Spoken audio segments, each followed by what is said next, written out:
Welcome back, ladies and gentlemen, to this show match between Eternity and ONS. Now, for those of you who are asking, this is a show match between these two teams because, unfortunately, we did have a little bit of a forfeit coming in for Avalanche Supreme. Now, my name is Nature, and I'm joined by Metis. Hello, Nature. Hello, viewers. I am looking forward to this second game. I've got to say, I'm interested to see what's going to be pulled out here. I have just noticed that Irelia has been banned from ONS, and honestly, it does not surprise me in the slightest. Mikey R was terrifying in that last game. Now we have got our little bit in a peculiar situation here, as Tordos has picked up the Teemo. But aside from that, Moarth has picked up the Poppy, and on the other side we have got a it's what seems like a Yasuo lock-in, so this is going to be fun. Well, I've got to be completely honest right now. I've not played a great deal of Yasuo, so I can't really give you that much idea on what I feel about him. I've played him a couple times, and I've kind of read a lot as to what other people think about him, and the general consensus seems to be he has the potential to be amazingly strong, but people need to kind of learn him a bit more first. They need to learn his items, they need to learn how to play him. There's no doubts though that he brings a lot to the table, and he can be terrifying in the right hands. Certainly the case, as they do lock in the Yasuo in the end, so this is a show match, so anything goes here, but I believe that in the regular US Challenger Series that the Yasuo is allowed as well. So on the other side, Eternity looking to pick up the Urgot as well. Now that is always a fun one to cast with the ultimate tongue breaker, if you will. The hyperkinetic position reversal. Yeah, I'm amazed that I actually remember that, honestly. But it is quite a difficult one to get in the middle of and cast. But I do remember a time in Season 1, Season 2 where Urgot was a completely viable pick. Those times have definitely gone, but then again, you look at the team from Eternity here and not a great deal makes sense. Like Zed, okay. Poppy? What? Is that going to be Poppy jungle with Tyrannus in mid? Wow. So we are in a little bit of a weird situation, as they do in fact lock in the Misfortune, which we haven't seen too much of in the recent patch either.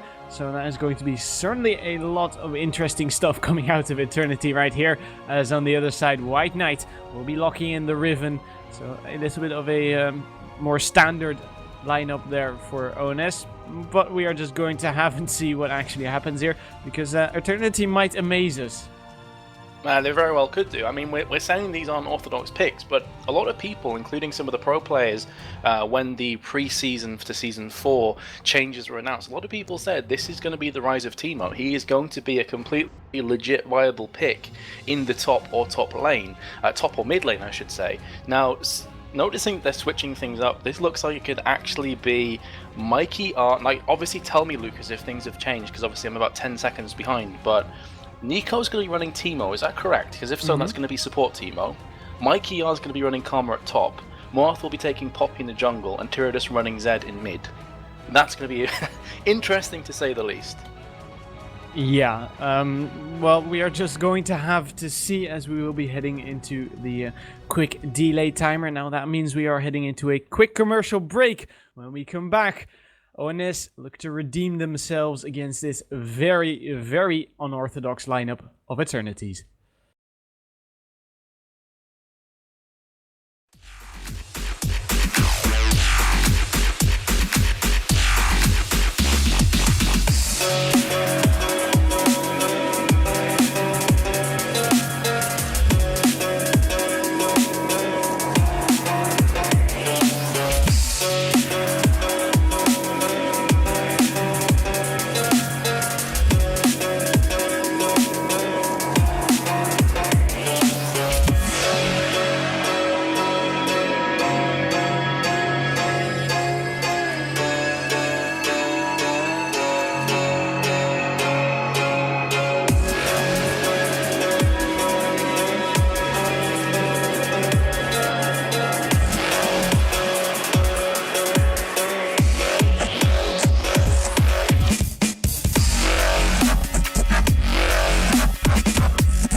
Welcome back, ladies and gentlemen, to Eternity versus Oinkers Never Sleep. This is, of course, a show match, so all rules or all conventions of the table. We might have ONS finding Stratagas here. Sonic Wave comes through. That will connect them towards Stratagas. The Javelin comes through as well.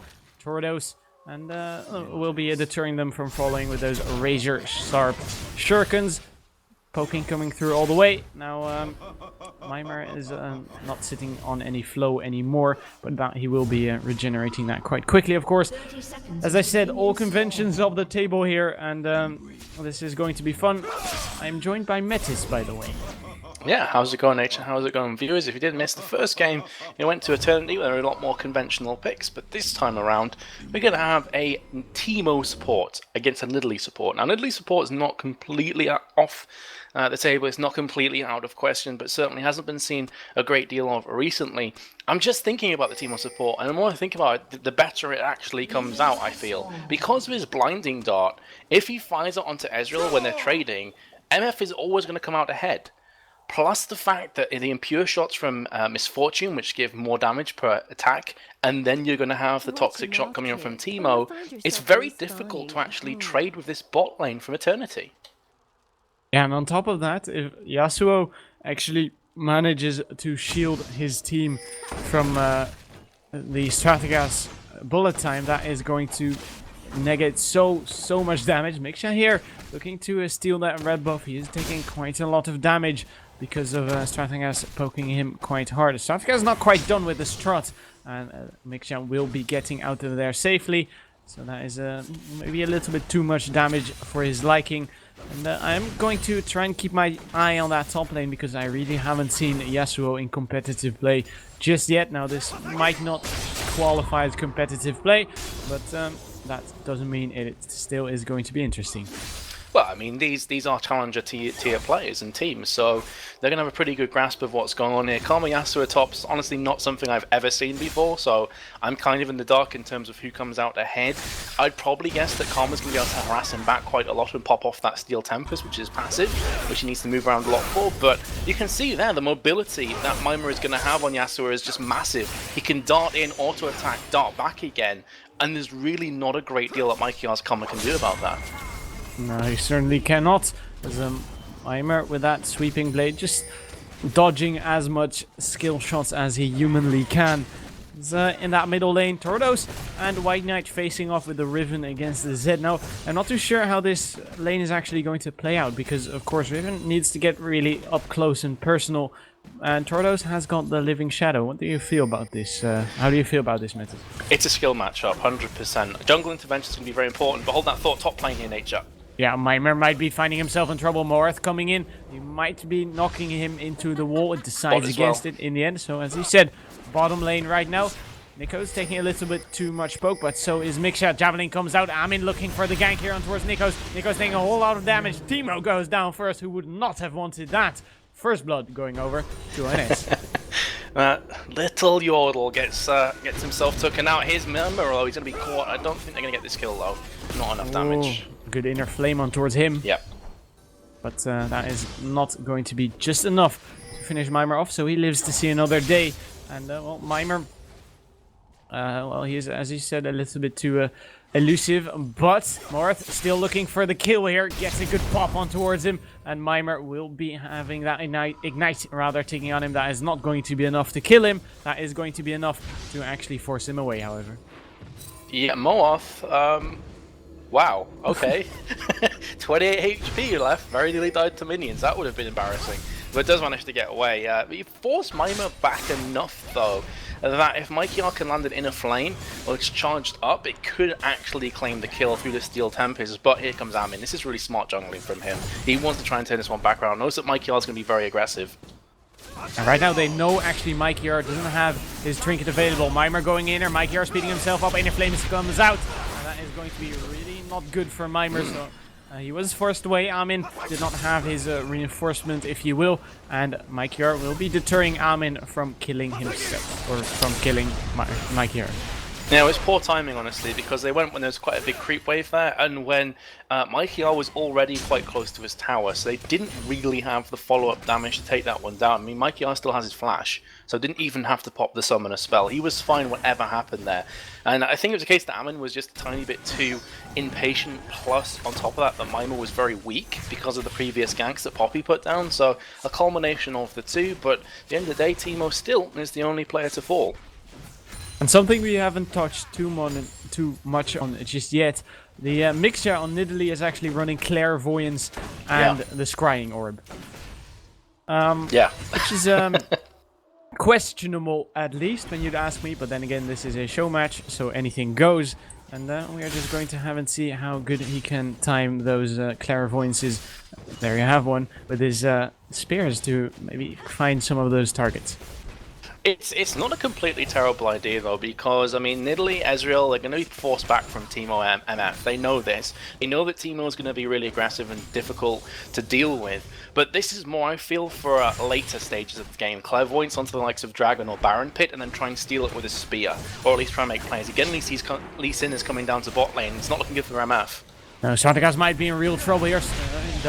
He is forced to flash. Amin not quite done chasing yet. Barrier being popped out might be dangerous for Amin as he does go down in the end. So kill picked up there for Sartagas as he will be going down himself, or will he? Because the blinding dart is deterring Rallis from actually doing damage. Ignite is sticking, as is the poison. Rallis not dying quite yet. Right now, Miksha in trouble to Nikos. Nikos looking for the double kill here as Miksha was forced to flash in the end. Javelin comes out. Nikos not quite done chasing yet. He does decide against pursuing too much in the end. But here comes Moarth. Can he make it happen? Just one more. No, he cannot actually find them recalling, and he backs away. So that is a good couple of kills being picked up right there for Eternity. Yeah, and another thing as well about Teemo, I'm keeping an eye around blue buff here because both the junglers are lurking around this area, trying to pick up this extra creep wave, and they're going to be able to do that. I should just say creep camp. But Teemo does make a bit more sense as well with the recent changes. The fact that a lot of supports are now being somewhat rewarded for going the AP route as well. So you can see with Teemo, he's gone the Spell Thief's Edge, which is going to give him ability power plus gold per 10 and mana regen. And this is allowing him to do more damage with Toxic Shot. It's going to allow those mushrooms to do quite a bit as well when he gets to plant a few more of them down. So just all round, it's a difficult lane to match up against. But because they're constantly pushing, that's allowing Amin to come down and constantly put down these ganks because they're constantly on the opposition tower. And Nikos has actually hit level 6 already on the Teemo, so he's going to be placing down those shrooms, which is of course going to hurt Miksha and Rallis a lot when they decide to face check anything at all. And well, we haven't kept our eye on that middle lane just yet, but Amin is looking to rotate over there just now as Tordos is might find himself in trouble. Sonic Wave will be coming in here. Deathmark comes down towards White Knight. Amin not quite done here yet. Great Living Shadow will dodge the Wind Slash, but it's really not enough as Amin will pick up the kill.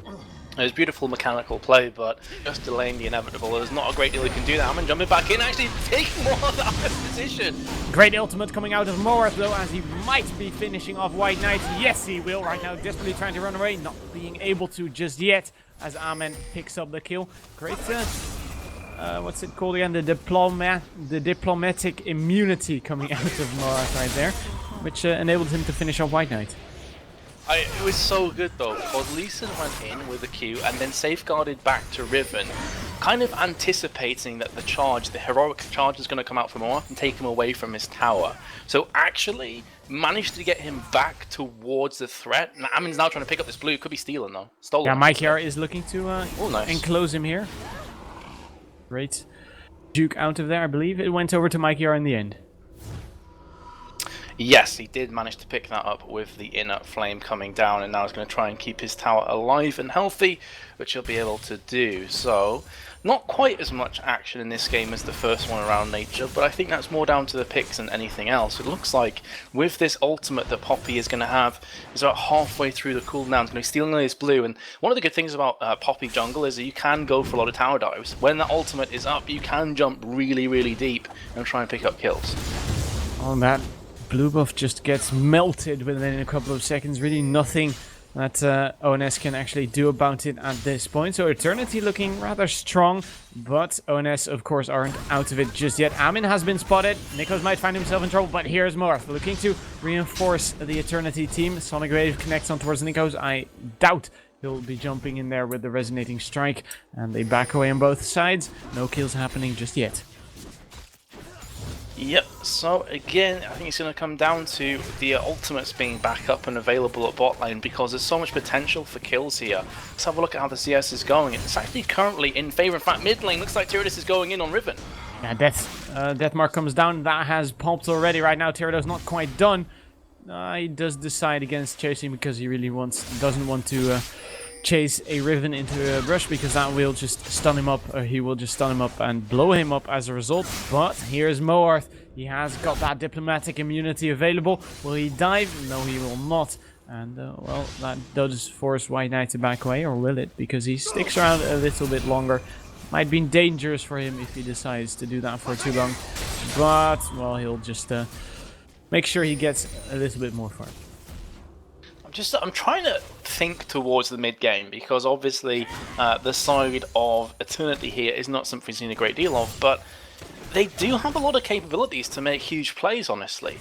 If Karma's going to speed up the likes of Poppy and Zed, they can actually instantly kill somebody. Zed is known for that. In fact, top laner Mikey R's getting aggressed on by Mimer. Now, Mimer doesn't really go that deep in the end because he really doesn't want to dive a Karma, which is quite wise if you'd ask me, because of course the Karma can put down so much damage, so much burst without you expecting it. But here's Amin looking ready to dive, and he might be looking to land the Sonic Wave Resonating Strike combo. Mikey R just needs to show himself, but I think he might be sniffing this one out. Yeah, his spidey senses were tingling there, and Amin's gank is not really going to prove to be fruitful as a result. They will manage to force him back though, and may very well pick up the tower off the back of this. Oh, they're not quite done chasing Mike Yar though, but here is Morth looking to reinforce Mike Yar. Great tether on towards Mimer. Mimer looking to actually get out of here as quickly as he can. Amin not quite done being chased here. Gets knocked into the wall. Ignite is sticking. Moarth, great timed flash right there, and that is the end of Amin. Mimer now diving on towards Moarth, but Moarth, can he make this happen? Mimer doing as much damage as he can. Here is Mike here, looking to chain up Mimer as well. Here is Tordos. Mimer so deep, trying to dive out, but yeah, there's 3 members against him, and he's not going to be able to survive. Bot lane. Miksha actually landing the javelin on towards Strategas. Strategas taking so much damage. Rallis, can he actually finish this one off? I think so. He just needs one more step to get closer, but Strategas flashes in the end. Here's Rallis looking for more damage. Javelins might be flying through just in a couple of seconds. Oh, Miksha, can he make it happen? Please make it happen, Miksha here. Oh, he's standing behind the minions. Come on, come on, come on.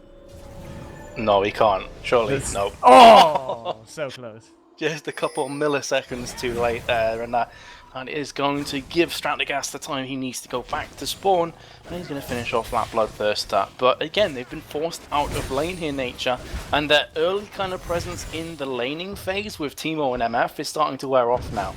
Nidalee is going to be more painful in teamfights with that poke and the harassment that everyone fears and loathes to play against, and already has a blasting wand, so it's going to be interesting to see what she actually builds into. That being said, Moth comes down to bot. Moarth looking to pick up that kill on towards Rallis, but they are looking to turn this one around for them. Moarth goes down right now. Strategas turning it around for himself. Miksha taking so much damage. Bullet time comes across, and that will be enough to pick up Miksha.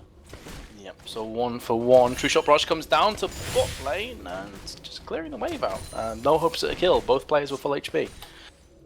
Yeah, I think he was just looking to make sure he didn't miss as much farm as he would when just backing away without firing that True Shot Barrage. So he has reached his base, Rallis that is, as he will be picking himself up that Mana Mew. So that might actually be a blue build here for Rallis. Oh, White Knight. Oh, the Ignite will be finishing him off. Super close underneath the tower there with the Ignite and a death mark as well. But still, Zed has picked up another kill, moving 2-1. That bot tower has fallen as well. So we are starting to get this game starting to move towards that mid stages. Still, look at the goal difference, just 100 in it. This is a super tight game. Surely is. Mimer rather looking to pressure Mikey in that middle lane, in that top lane rather, just a little bit more. And he has got that last breath available, of course, so he might be able to make something happen on Mikey, but I feel like he really needs a gank to actually do so. So, in that river, Miksha just recalling an inch away from a shroom, so that means he has been spotted, and they know he is back. That means Rallis might be pressured here a lot, because of course Nikos and Strategas know he is all alone as the shrooms come out once again. And, well, everything returns to a little bit of a normal state. Maimer being ganked in that top lane by Moarth, but, well, not in any lethal danger just yet. In the bottom lane, however, Strategas being ganked. Still comes down because of the cripple. Great Dragon's Rage on towards Nikos. That might be enough to finish him off. Yes, it will. But Rallis falls as a result. Right now, Strategas 1 versus 2. Does a whole lot of damage, but it really isn't enough to actually make something happen. So a 2 versus 1 trade, and I feel like ONS has a really strong performance so far. Yeah, and it's interesting as well to see that Rallis is going for the blue build Ezreal, which is something that completely has fallen out of favor recently. Of course, it was all the rage in Season 3. But yeah, Man and Moon, the Sheen, and also the Ionian Boots of Lucidity. Looks like with that longsword may very well be picking up a last with Connect. Amin's in a real tight situation though. Gets a good safeguard down on towards Miksha. Miksha, oh, he's just stepped on a shroom. That is going to be the death of him. Right now, diplomatic immunity coming down on towards Miksha by Moarth. Moarth, not quite done chasing this one yet. Pops in the pink horn in the rush. Stuns Miksha up onto the wall. And that is going to be the death of him. Red buff is ticking. And Moarth picks up the kill. So for everyone in chat in the Champion Select saying Poppy WTF is a Terror-bad champion, he's actually not doing too bad here, Nature. 4-2, and is building towards what I'm assuming may be the Triforce, or potentially actually it could be I can't remember what you call it. I've completely mind blocked here. Sheen, what's the other one it builds into? Triforce. The frozen fist. Yeah, and there's another one as well. Oh my god, I can't believe I forgot this. The Lichbane. Lichbane, yes, that's the one. It could also be a Lichbane, because that means that when the Q comes out, it's going to be absolutely destroying. Oh, Miksha just find himself Nikos and Moarth here in the jungle, steps onto his shroom. Moarth looking to chase down Miksha here. The bullet time has come through, and Strategas will actually be picking up that kill. Javelin did connect, so Strategas being taken down to half HP. Meanwhile, that top lane, Amin picks up Mikey, and that is going to be quite a nice turnaround here for Eternity. Yep, it is. Dragon has been picked up by Poppy, as you said. And we'll be recalling, True Shot Rush comes in, we'll be cancelling away those recalls, but nothing else. And you can see right now that on the flip side, ONS are just thinking about picking this one up. In fact, mid lane, Riven should be going down here from the Ignite. There we go. Does get picked up from Tyradus. Yeah, and they are looking to actually take down that turret as they, on the back of that, as Tordos and Strategas are doing as much damage as they can. Turret goes down. Makes out here to defend it. He really is not really on time because he went down earlier. And, well, that is a turret for a turret, top lane turret for a middle turret. Yeah, so what I was trying to say before, I had that mental block of Lichbane, which, by the way, doesn't look like it's going to anyway, as the phase has just been picked up as well. Should be Triforce, speaking of which, Moarth comes to top, but the recall is going to be just in time for a Mimer.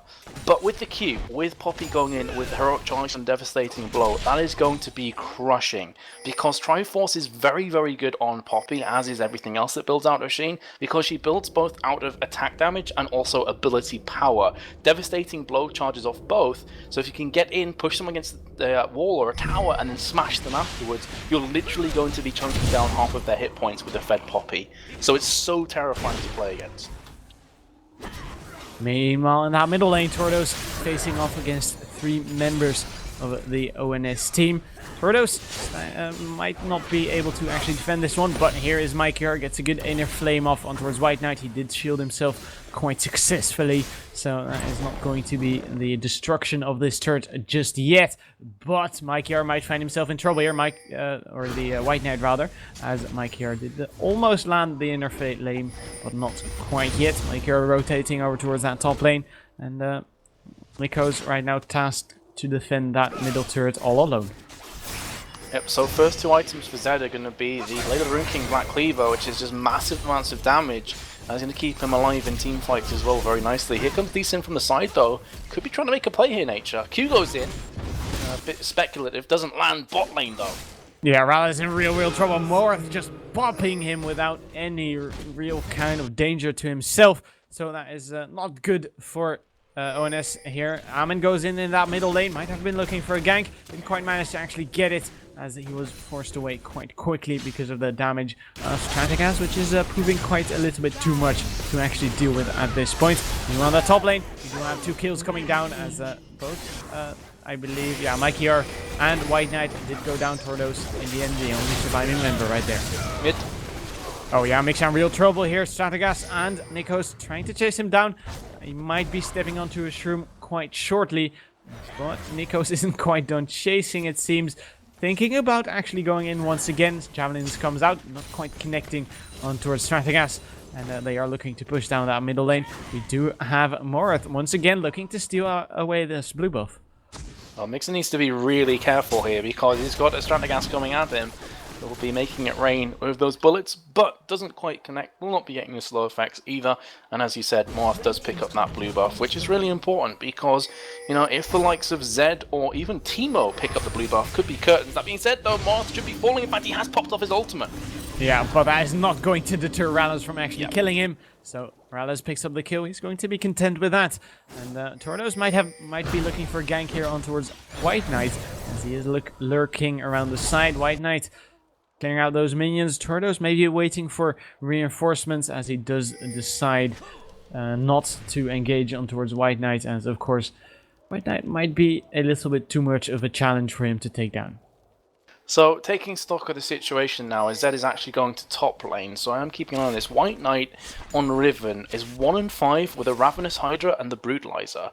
Like, literally not really doing anything in this game right now, I've got to say, Nature. So, in team fights, Riven is not going to be that scary, not going to be that terrifying to play up against, especially when you have a Teemo that can just blind her out so those auto attacks will not be landing.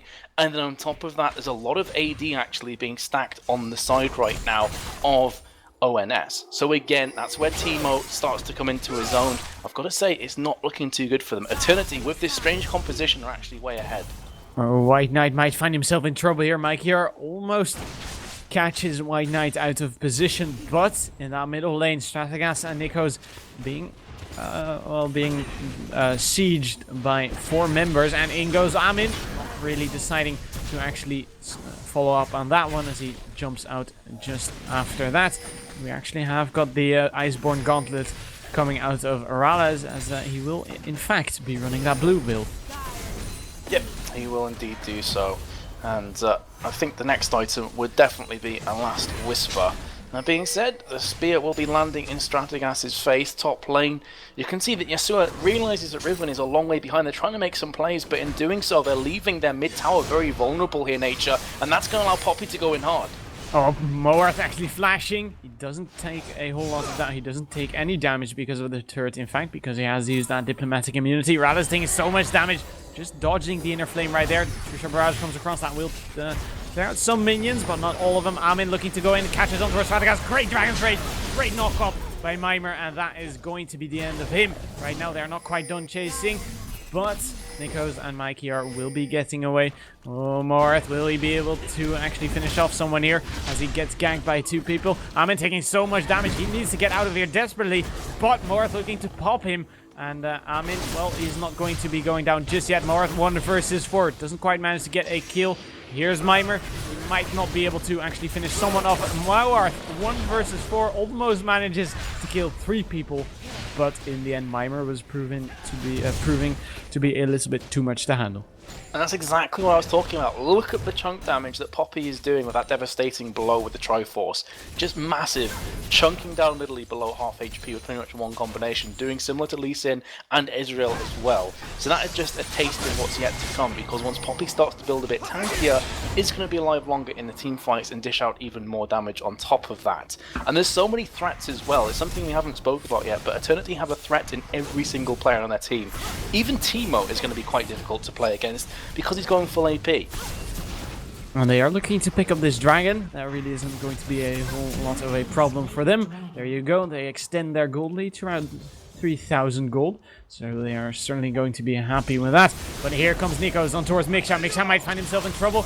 The tornado connects on towards Tordos, so Tordos will not be chasing any further than that. Great couple of... the True Shot Barrage not quite connecting. Great couple of Mystic shots right there out of Ralaz. Doing work with the Iceborne Gauntlet, but he will not really be actually looking to finish off someone just yet. Tordos, 1 versus 4 in that middle lane. Sonic Wave connects. Will we see a resonating strike? No, we'll not. As Amin almost dives away instantly, but they might be looking to chase on towards Tordos right here. Mikeyer looking to retaliate, gets the tether on towards Amin, but that is going to be the end of that. It's smart play from Oinkers Never Sleep because they know they can't really afford to split push with Riven anymore. Those Teemo Shrooms are starting to do quite a bit of collective damage as well to ONS, so they have to be super careful where they lurk. That's going to force them to get a few of the likes of those red wards as well. Of course, the Greater Lens, so there's a lot of things for them to contend with, but they can't afford to send Riven 1 versus 2 anymore because Zed will just absolutely devastate her 1 versus 1. There's just no way you can deal with that damage right now. Last Whisper picked up after Black Cleaver and Blade of the Ruined King. So in raw damage outburst and output, is only going to be one winner, that's going to be Zed. So Riven has to now go with the rest of the team through mid, and they have to try and make some plays as a group, because if they start splitting up, that's where Eternity will shine. They have very good duelists here. Poppy's an extremely good duelist as well. Oh, we did have a little bit of damage coming down on towards Miksha. Miksha being forced out of there, but Nikos and Mikey are not quite done with fighting here yet. They are looking for blood, and they really want to get it, but Amin and White Knight keeping a safe distance, so no real threat to them yet here. As Morath might be looking for yet another blue buff. He has picked up 3 consecutive blue buffs, I believe, here, if he takes this one.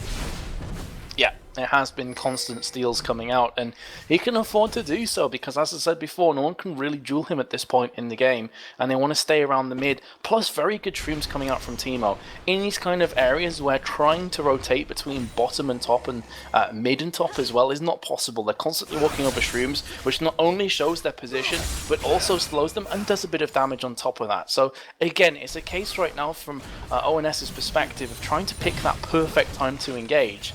Maybe land a couple of Nidalee Spears, get some of that chunk going, and then go in.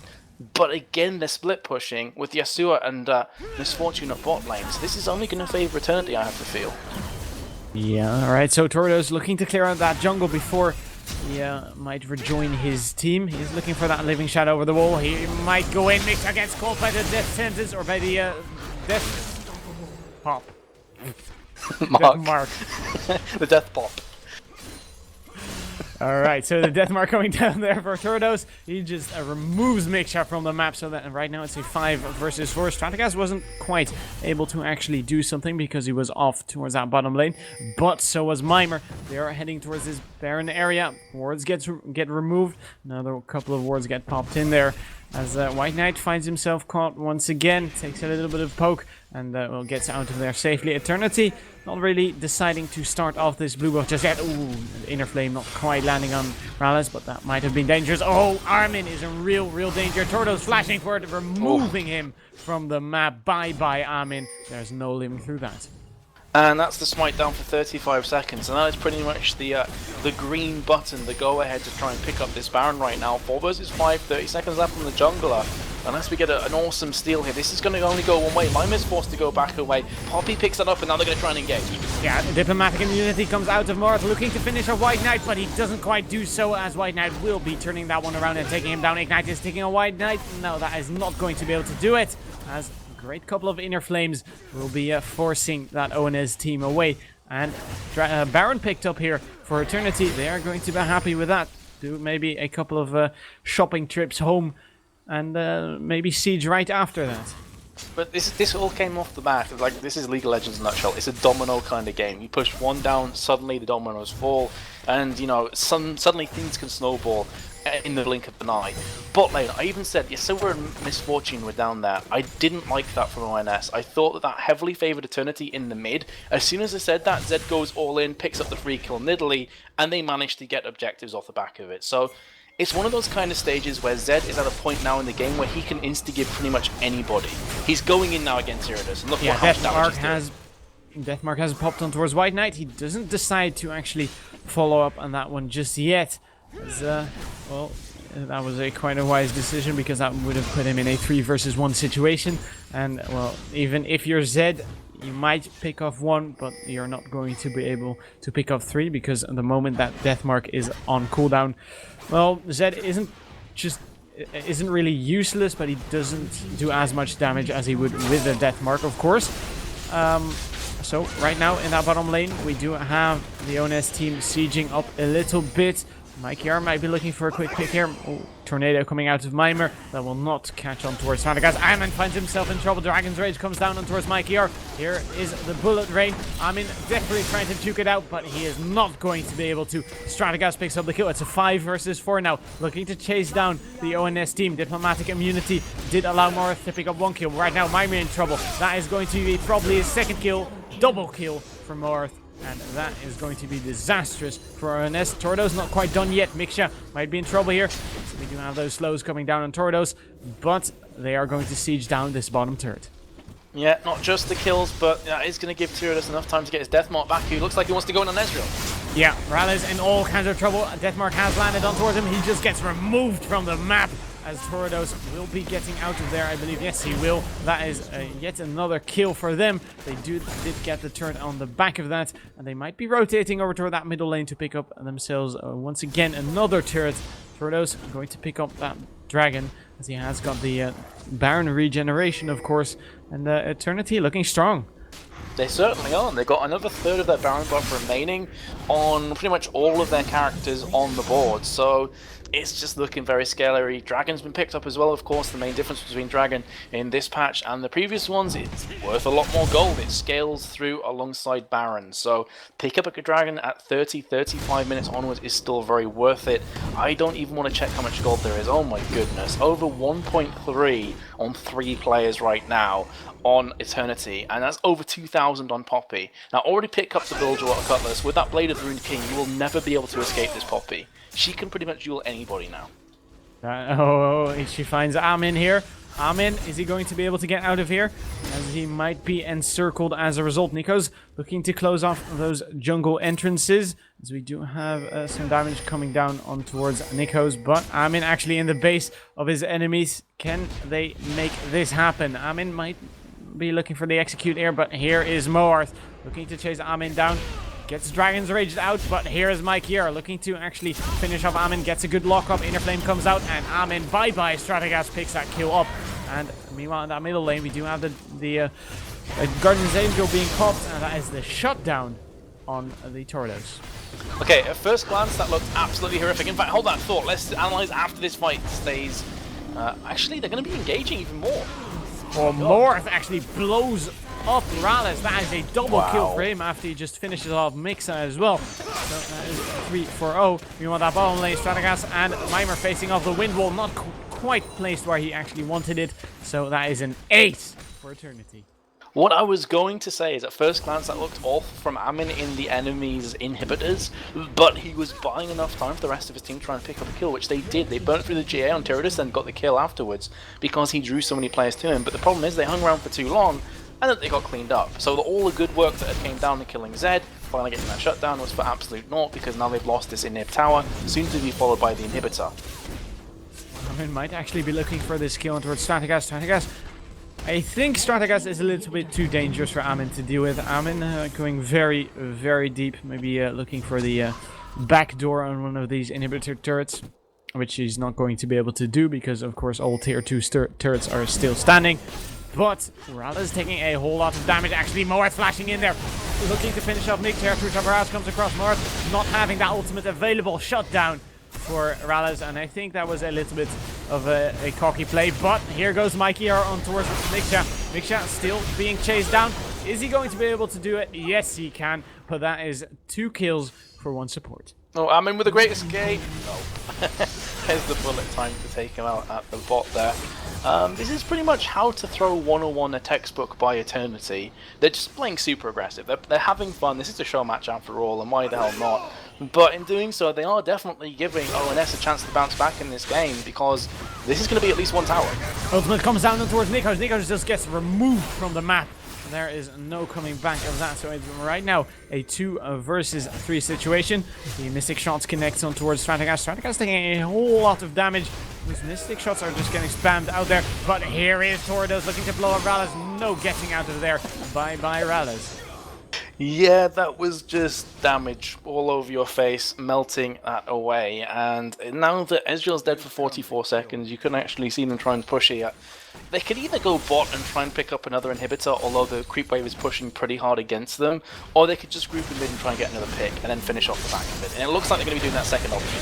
Here comes the ultimate once again out of Mimer. Mimer looking to finish off Tordos here. He doesn't quite step on towards the Shroom, but he finds himself in trouble by Morith looking to finish him off. That is a 1-for-1 as he did manage to finish off Stratagas in the end. Right now, Amin looking to be chased down by Morith. Mikey are finding Amin. Amin being forced to flash. Inner Flame not really connecting, and they really don't need to chase Amin at this point because they really can just take the Nexus turret.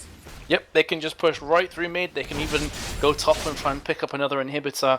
While Amin, again, he's trying to draw out people, and he's also killing creeps at their base, so that is stopping the push. Now realizing that he's in a really bad position, trying to recall, but the minions are attacking him, so he's well out of position right now. He can't do anything to help his team. Yeah, no really recalling him, no recalling for him just yet.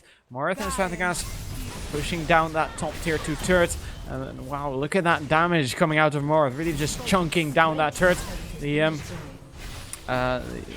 clairvoyance coming out, but that really isn't enough to deter them from doing so. Amin gets caught, takes a whole lot of damage, goes down to Nikos. Kill for the Teemo, and well, that is 5 versus 4 for now. Tordos is in that bottom lane. Mikshot taking so much damage himself. Marth looking for the double kill here. Or no, Nikos took the first kill, so that is not going to be a double kill. Marth with the diplomatic immunity really cannot actually get killed here. But the diplomatic immunity wore off. He somehow gets away. Are you kidding me? The ultimate comes in from Mimer. That is an instant double kill. Yeah, 0 cares were given from Oath that day, but again, because everyone's so low, that is going to be inhibitor tower falling, so even though they're getting double kills, in fact, White Knight is going 1-1 against Stratagas. He does have the cavalry coming in though. Yeah, Stratagas looking to finish off White Knight. Great flash out of him. Both Guardian Angels get popped. Here's Mixture. Gets a great javelin out, and that will be finishing off Stratagas. As we do have Tordos maybe looking for a little bit of a backdoor here on towards the inhibitor. Gets a good ward in, or gets a ward in, and might be looking for a quick pick, as we do have actually ONS pinging on towards that Baron. Yeah, they are thinking about this. They have picked up 3 kills, but as I was about to say, they're not able to pick up any objectives off the back of it because there's just no way they can. Now Tyrannus is going in a 1 versus 4. He almost instantly pops White Knight, but he does decide to get out in the end. I'm not thinking he will actually be able to, because those Mystic Shots are deterring him from doing so, as he does slow quite a lot of people on the enemy team. Here's the cavalry. Moath picking up 1. Ultimate comes in on towards him. He just gets exploded, or does he? Because that is a double kill for him. Amin right now in all kinds of trouble, as he does get out in the end. Rallis has actually managed to chase down Tordos, as he did manage to pick him up. Right now, Marth looking to pick up the inhibitor, and I don't see this inhibitor actually surviving this one. This is just brutal right now. You got a Hextech Gunblade on top of Poppy as well, so can just instantly choose one player, the likes of Ezreal or whoever, and just neutralize them, just crush them down with the ultimate on top of it as well. So it can just tunnel vision and do a lot of damage. And like we're saying, they pinged the Baron, but then Tyrannus went in, made the play. Yes, he ended up dying as a result, but he stalled them again. So they're getting kills, but they're not taking objectives, and that's what wins the game. Objectives win games, not games. Not kills, I should say. Games win games. Yeah. All right, so Nico is actually biting the dust of Mr. Alice's poke, so he does go down in the end. And look at this, Amin actually maybe looking to backdoor the base once again, but well, there's really no backdooring because the turrets haven't fallen just yet. Meanwhile, in that base, Rallis is taking a whole lot of damage because of those inner flames. And Mikey are not really able to follow up on that one. Stratagas, meanwhile, split pushing in that top lane. And Morth might be ganked here by White Knight. And Mimer, I'm not too sure they can actually pull this one off. Amin and Tyrannus just chilling. You know, why the hell not? And oh, yeah. And down goes Amin. Now, meanwhile, in that top lane, Morris, 1 versus 2. Can he make it happen? White Knight is getting popped almost instantly. There's no living through that. Flash comes out of Morris. Right now, it's 1 versus... right now, it's Morris versus Mimer. Mimer goes down almost instantly. Well, does manage to get the ultimate out, but Morris not quite done with him yet. Right now, trying to chase him down. Can he make it happen? Rallis falling in that bottom lane. Mimer... Is he going to be able to escape that one, or is it going to be the double kill for Morth? Teodos stirs himself as well. Mimer does get the shield off, gets a good, gets a good dash, but that really isn't letting him escape, as Morth did get a good slow on him, and that is the ace for Eternity, and that is going to be the game. Yeah, they're going to win this 2-0. Lots of fun between these two teams, all in good faith, and again, thank you very much, both these teams, for taking part in the show match, as Ava Supreme, I believe they're called, did actually drop out and had to forfeit. So we are going to have a proper serious game that's actually being played for something that is going to feature Eternity and OTS. STO. Nice one, OTS. I don't know where I got that from. Probably ONS. But it's going to be STO against them, yeah. And that's coming up after this, I believe. I'm not too sure when.